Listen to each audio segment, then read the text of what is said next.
Hey everyone, JJ back at the layout with another quick progress type video, meaning you'll see what I do when I do it. So anyway, I am redoing my NS/CSX interchange. I'm just not happy with this. It's been causing me a lot of problems recently. I've been running trains more recently, and that's been a problem because they hate this whole section. They just hate it. The train cars going from this to this are derailing because of that tight curve, and right here 6-axle units can't even go through here anymore because of this curve. They pop right off the end. So anyway, this has been needed fixed ever since the day I refixed it. So anyway, I'm going to be tearing up from here all the way down to right where this rail joint is, so right at the start of the curve. I'll redo this curve into a 24-inch radius curve, so it'll kind of follow my fingertips there and go right into this. So anyway, right now it's like a 22/23-inch radius curve. I'm going to make that a consecutive 24-inch curve, hopefully. But I'll be starting the curve right here because it needs to go off of this switch. After that, I'll be relaying this track right in here. It'll go straight. I didn't like this curve, and it's like a 16 or 17-inch radius curve. So anyway, this will just go straight on through here, and then I'll be custom making an 86 or 87 degree diamond right here. It won't be functional, but it doesn't need to be because of this. This isn't even powered, and it doesn't need to be powered because that would be bad. So anyway, I'm gonna go ahead and get started on this, and wish me luck. Alright, I got all my track ripped up, and it looks weird, and it felt wrong ripping up the main line, but gotta do what you gotta do. So anyway, gotta cut these feed arrows off, and then I'll resolder them on later on. But it's funny, this piece of the track kept its radius. Oops, of course I had to lay it in the pile of junk. But anyway, this piece of flex track kept its radius like perfectly.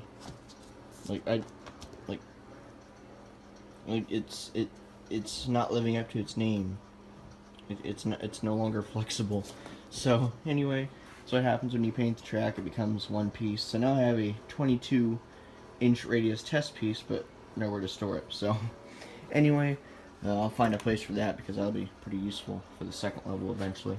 Anyway, now I just got to get all this stuff off the roadbed, and then I got to carefully rip it up because I need to reuse this because I really don't want to run to the store and buy more. So anyway, wish me luck on that, and I'll be back with all the roadbed ripped up.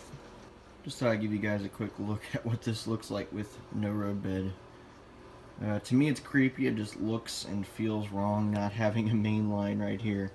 But anyway, I was able to rip up all my roadbed, and it is all reusable. No big divots or anything, just a little.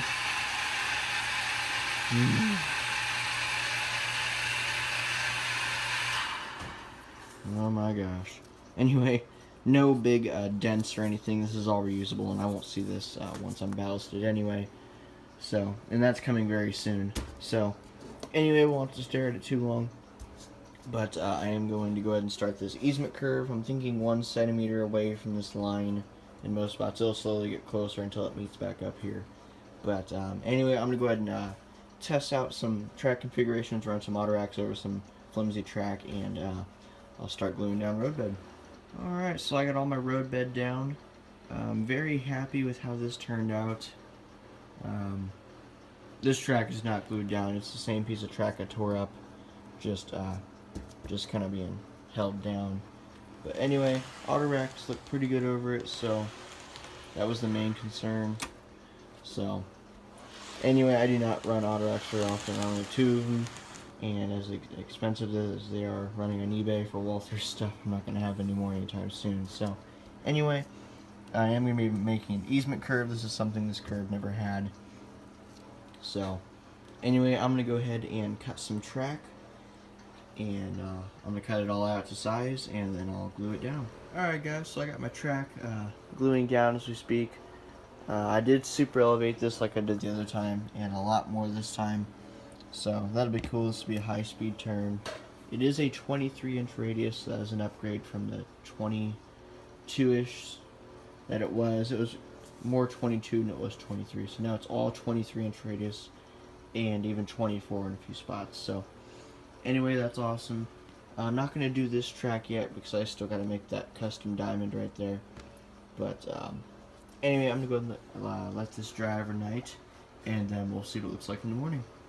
Alright guys, so the glue's dried and everything is done. I'm very happy with this. I'm glad I took the time to do it, and I'm glad it turned out the way it did. So anyway, this curve was originally a 22 slash a little bit of a 23. Now it is all 23 and a little bit of 24 in some places. I think from here to like in here is like a 24-inch radius. So the engine goes in just a little bit here, but you can't see it unless you're looking down at the coupler. So anyway, I'm very happy I did this. Not too happy with this. I tried for, gosh, a day or two to try to make a diamond, and they all failed. If you guys have any tips on what to do, I had some little bits of rail cut out to make a something like this, you know, and then just glue them together maybe or something. But I gotta keep in mind though, this has to survive every time I clean my track. So that's something I have to be conscious about. And I could just be careful around here. That's not a problem either. But something kind of like that, if that wouldn't have fallen in.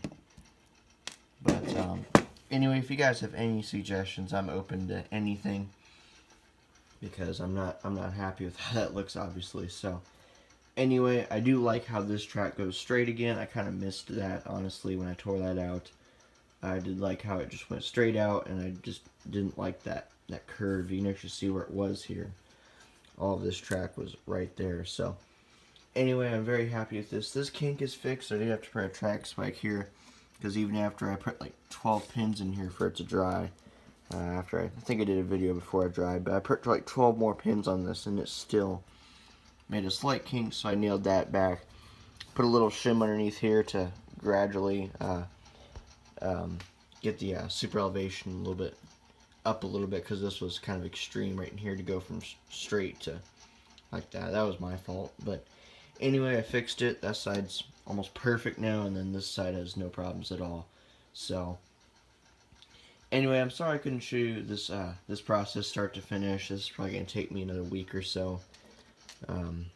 So anyway, I'm glad I got something done, and overall I'm happy with this in general.